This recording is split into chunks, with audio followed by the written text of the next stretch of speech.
Hello and welcome to Off the Grid Investing episode 6. I'm here with CEO Jameson Manwaring of Neighborhood Ventures. How you Hey, doing? I'm doing well. How are you? Doing good. I'm here to talk about all of our business ventures that we have endeavored on in our lives. And so I'm going to go ahead and start. I'm thinking about right when COVID hit, was that 2019? Was that? 2020. Isn't it called COVID-19? Because No, oh, there's nothing to do with each it other. might have been generated in 19 probably, but 2020 is where it it started. was 2020 when it hit the U.S. It Okay. might have hit tail end of, but we live in the U.S., so it was 2020. Yeah, and Washington, where I'm from, is actually where it started. Too. Yeah. It's like 45 minutes away from me. Everybody's freaking out. Oh yeah. But anyway, so COVID hit 2020, and I started this. Well, that's when I started getting into entrepreneurship, and so I was trying to figure out like, man, I don't know how to build a product. I'm not an engineer. What can I like do? And drop shipping was like super viral all over social media at that point. Yeah. And so I decided to hop on the viral trend. Like everybody's drop shipping, everybody showing these six-figure numbers on social media. Why can't I do this too? So this is like Amazon drop shipping or No, that's Amazon. Amazon drop shipping is a little different. This was like I created my own website through Shopify. Shopify drop. Yeah. Yeah, Shopify drop shipping. Okay. Created my own website, and everybody like I would run social media ads. I made like an ad of me, and I had like 200,000 followers on TikTok, and so I would like advertise them on my own personal TikTok. And That's a lot of followers, by the way. So good job with that. But thank you. but they weren't all Yeah. interested in your product, I take it.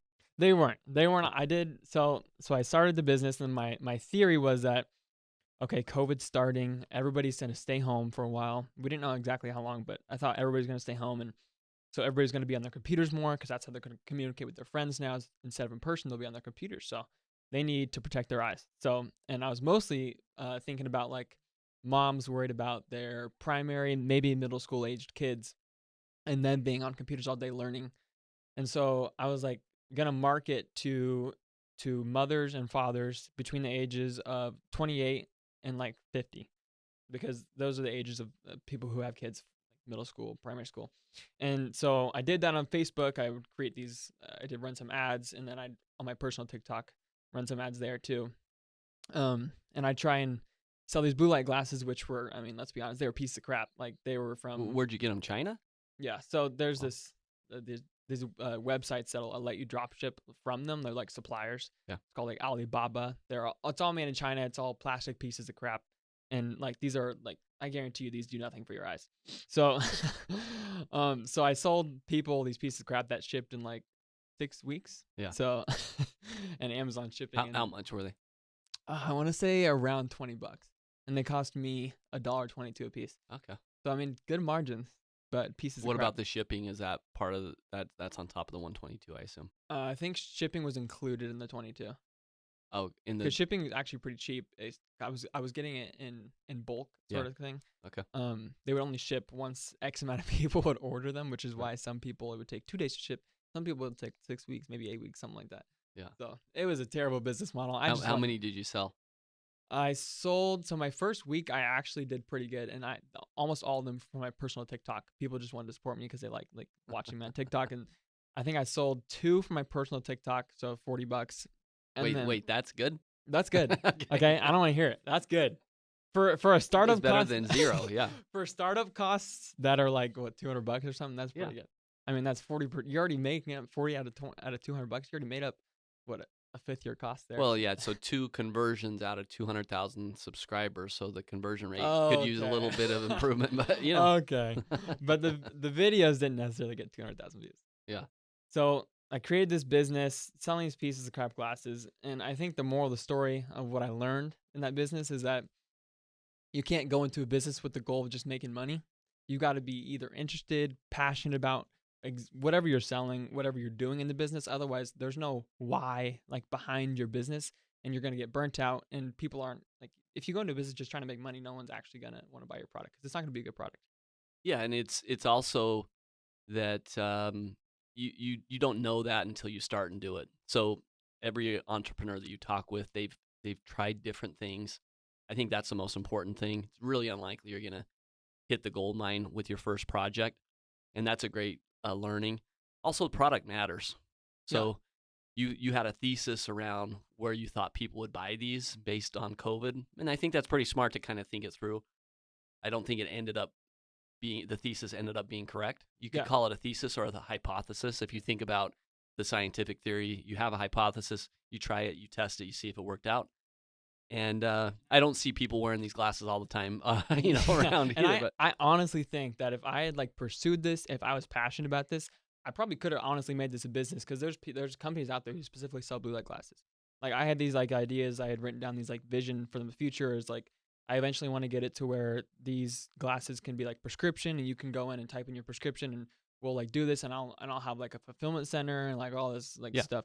And if I was actually passionate about it, I would do it. But I don't know much. I don't wear glasses. I've never worn glasses. I don't even wear sunglasses. So Yeah. like I'm not passionate about glasses at all. I was trying to make money. Yeah. So but if someone was passionate about like if they like their eyes always hurt from playing video games or something, maybe they could build a good business around it. But that just wasn't me. So I tried to move to something I was more passionate about. yeah, the My Pillow guy, the guy he's on. You know that guy? No. What is it called? He's like a big Trump supporter, and he's all about he has this brand of pillows, and he just got passionate about it, and now he's built a huge company around.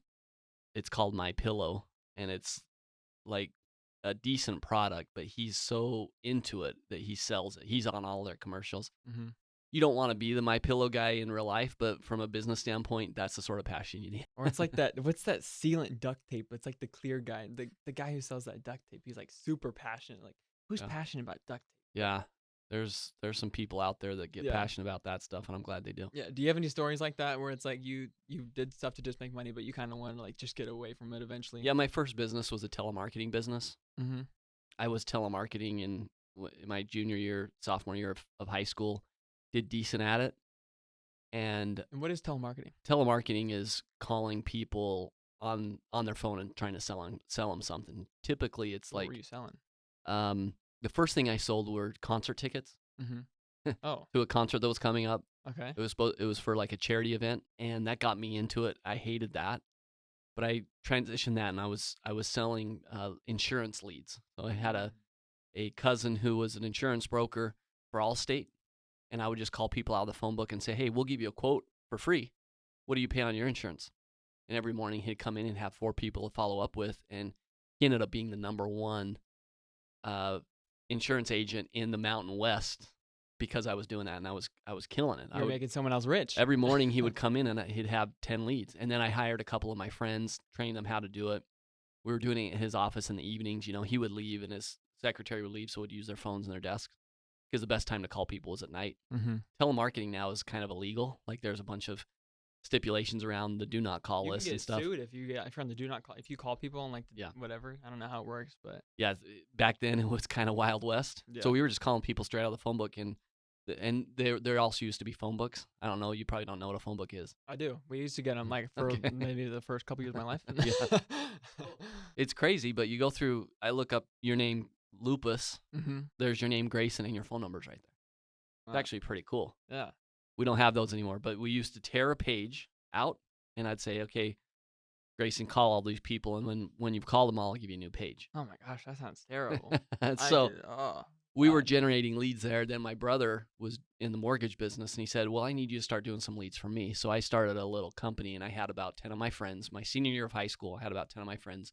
We'd go into my dad's real estate office, would use all his phones and desks from 5 o'clock to 9 o'clock, and generate leads. Wait, if you had to guess how much you think you were making in your senior year of high school. I made zero. I made a lot of revenue, but my expenses were way too high because I was paying all of my friends, and some of them were terrible, and I paid them anyway. I didn't understand how set up on a commission and stuff. I look at my senior pictures, and my eyes are bloodshot. I'm so stressed out because I had like 10 employees. Too much overhead. Terrible business. I thought I was going to do that the rest of my life, and I'm so glad that telemarketing didn't work out for me. That's one of the benefits of like what happens with some of these bad businesses is when they die. Sometimes that's a good thing. Yeah. So what did you transition to after that? Then obviously you didn't just stop making money. What did you went to college? And I'm guessing, or So that was the first business that I did. I did a bunch of other little things. I think one of the kind of turning points was when I did door-to-door alarm cells. mm-hmm. And I was a Mormon missionary, so we go knock on doors trying to have people convert to Mormonism.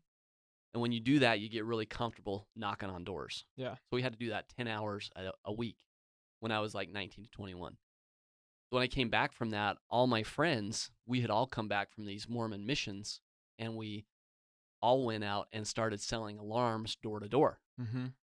And typically how it works is you get dropped off at about 1 o'clock in the afternoon, and then you get picked up at about 8 or 9 whenever it gets dark. And you're knocking on doors all day trying to help people, trying to get people to buy an alarm for their house, ADT alarm sort of thing. Yeah. I hated pretty much every minute of it. There's a big rush when you sell one because you make about $400 or $500 per sell. Ooh. So if you can get one sell a day and you're, broke college student, it's a huge deal. So you're in college doing this? Yeah. So I did it in the summer. Okay. So just my first year of college, finished it. I went off my first year into the Bay Area, San Francisco area. That's where about 30 of us went there for the summer, and you work all summer. Like 4 months. Yeah, for Just 4 going at months. Yep. Mhm. And every day, and it's brutal. And I made $40,000 in 3.5 months. And that was your first summer doing it? That was my first summer doing it. $40,000. 40,000. And So if you made it full-time career, you could have made $100K that year then. yeah, if you want to knock doors all year and you're able to do that, some people are able to. You can make money doing that. I mean, if you can sell, you can make money. But I made $40K the first year. The next year, when I went back to college, I started recruiting my friends. The next year I came back, I brought 4 friends with me. Mm-hmm. I made $90K because I had made an override on them. Mm. Then my third year, I made $120K because I brought about 8 friends with me. Holy shnikes. So- 120K in 4 months? Yeah. For a college student, that's pretty good. Yeah, it was good. And you know what? I earned every penny, to be honest. It was a lot of money, but it was a lot of work, and you're recruiting people all year. And I also realized I like sales, but I don't want to be a salesperson for a career. It wasn't challenging enough in the ways that I'm looking for it. It wasn't intellectually challenging. It's more of every person you have to sell. So, yeah, first summer I made $40,000. Second summer I made $90,000. The third summer I made $120,000.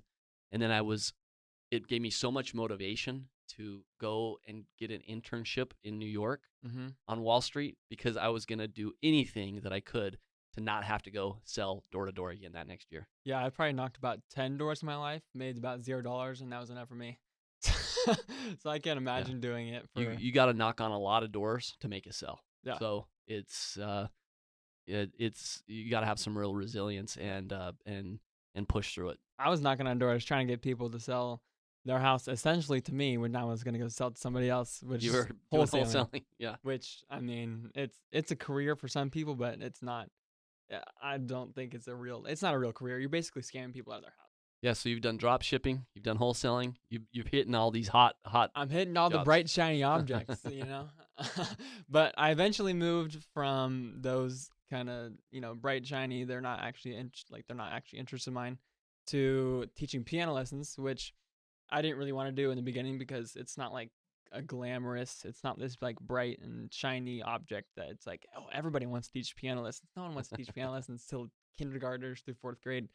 But I mean, it's what I was good at, and I was, I took piano lessons growing up, and so I was pretty decent. I could teach kids how to read music, and so I put an ad out on Facebook on my mom's Facebook page because she had all these. She was a primary teacher, so she had all these other moms following her, and just said that I'm starting to teach piano lessons, and we had like 20 parents reach out like the first 2 weeks, and so I was like, oh, okay, I can do this, and I was like, shoot, what should I charge though? And so I looked up like on the internet, and it was like $30 to like $100 an hour, and I was like, 50 is a good number. Right. So I Good was money per hour. sophomore or junior, I think, when I did it, and so I made $50 an hour. I had 20 clients a week, so almost, I think it was $1,000 a week. Sometimes you'd have clients that don't go every week, but it was probably around $3,000 to $4,000 a month, which is pretty good for me, even though I Amazing. Yeah. didn't have a good defense then, so I spent almost all my money. This is before I learned about investing and saving. This is just I wanted to make money. Yep. So that was sort of my second business. It's more of a service than a business, I would say. But yeah, that was my second. No, and if you can make that kind of money, I think one of the things we don't know when we're younger is how hard it is to make a buck. There is no free lunch. So anytime that you want to go buy a pair of shoes or you want to buy a car, you got to make sure that you can go add value in our economy to the level that you can easily afford that. And doing these things starting out gives us a real good recognition of how hard it is to make a buck. Yeah. And that's good for us to learn. And then as we get better and we figure out how to add value at a higher level, that's when you make more money. Yeah, So, and it makes you also want to make more bucks for you. exactly. Instead of just letting it, like, let's say you make 120K in the summer, you're not just gonna like let it sit in your bank account, right? You want to have that money working for you. Yeah, and So spend it on stupid things. Yeah. yeah, so Yeah, and that's I got to the point for me where I was making good money on Wall Street. I was working in New York. I got a good job, corporate job, as a VP and executive, kind of going down the route to become a CFO potentially down the road. And I was really enjoying my life. hmm And then a company came in and bought my company.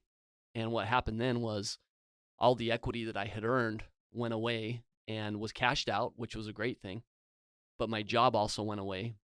And at that point, I had a decision what to do. I could continue down the corporate path, or I could use the funds that I got and try to build some passive income. hmm And so that's at that point, I took the funds that I got from the buyout and went and bought a property, turned it into an Airbnb, hmm 7-unit Airbnb. Where's this at? And this is in Rocky Point, Mexico. It's about 3 hours south of Phoenix. Oh, So I mean, you could probably drive there and go visit. it's like the beach for Phoenix. Yeah. So people go there on the weekends. I knew how busy it was down there. It's a great little fun little town. And this property was right on the beach. And I know there's only so much beachfront property in the world. So I had this opportunity to buy this beachfront property. I jumped on it Mm-hmm. and converted it to an Airbnb and renovated it. Spent the summer there renovating it. Opened up, and immediately we started getting bookings. And since then, it has been just this little gem for me generating passive income. Mm-hmm. And shortly thereafter is when I launched Neighborhood Ventures. And so I spent 4 years working at Neighborhood Ventures without a paycheck. So how much money are you making from this? Like, you probably have, like, still you have a housing expenses probably here. So Oh yeah, I have your normal expenses, and I live as frugal as I can, but it's tough to live a decent life any less than 5,000 a month. Yeah. I owned a home and a car too, and so and you want to eat. yeah, and you got to eat, and I tend to eat pretty well. I like spending my money on eating and traveling, Mm-hmm. and so I was able to generate from this property. The first year was about 60,000 in passive income, Yeah. which basically covered my expenses. The following year, it went up to about 75,000, Mm-hmm. and then now in 2021, it's over 100,000 in passive income from this little Jeez. property. Yeah. And I'm so glad that I did that back then, because there's kind of this peace of mind now when you own an asset that's generating passive income. You're not necessarily thinking about, how do I survive right now with a paycheck? You have this passive income that's working for you, and everything else that you do, you can be building even more Yeah. because you're not stressed of how you're going to make the ends meet right now. Yeah. So how did you like? I mean, haven't you mentioned before? You said you were considered just retiring in Mexico on the beach right there. Yeah. So how did you stay motivated to continue? Like, you went 4 years without a paycheck in Neighborhood Ventures in this business. How did you stay motivated to do that? Some people would have just put their hands back, kicked their legs back, and said, you know what? Yeah. This is enough for me. I'm in Mexico on the beach making 100K a year. I'm done. One thing I learned working on Wall Street is that I am not money motivated. Mm-hmm. There was so much opportunity for making really high amounts of money, and it didn't motivate me at all. Mhm. It didn't give me the drive that I was looking for. I'm more motivated around how I use my time. I want to be able to be creative with it. I want to create something new and different and unique. I want to figure out and decide who I get to work with. I want to work around really capable people and work on a project together. That's what motivates me. And when you're working on Wall Street, a big company, you're just kind of a cog in the wheel. So I learned that after Wall Street, and the reason why I decided to found this company had nothing to do with trying to make a ton of money, although I think it can. It was a creative outlet Mm-hmm. to create something that was cool, that I believed in, and to serve a broad community of folks. That's why we started Neighborhood Ventures. So Jeff Bezos has this thing he says, and it's become kind of a mantra at Amazon. And for me, the last 6 months or so, it's been in my mind most days. And it's that it's always day one at Amazon. Mm-hmm. And so Jeff Bezos has this saying he says all the time, it's always day one at Amazon. And when I heard that, I wasn't even quite sure what it meant. Yeah, what does that mean? If you think about when you started your first job, Mm-hmm. the level of passion you had, the level of curiosity that first day, and then you fast forward that to a year later, do you still have that same level of passion, that same level of curiosity? No. Yeah. When you first started a relationship with someone, day one, you have this level of passion and The curiosity. butterflies. You're 2 years in, you don't. Yeah. And it is a mindset. So instead of, from a business perspective, you can get comfortable in business once Mhm. things are going and say, we've always done that, so we're going to continue to do it that way. And this mantra says, today is the first day. If there isn't a good reason for you to keep doing that today, do something new, do something different. And it really has driven me personally in every aspect of my life over the last 6 months. It's changed the way I look at things.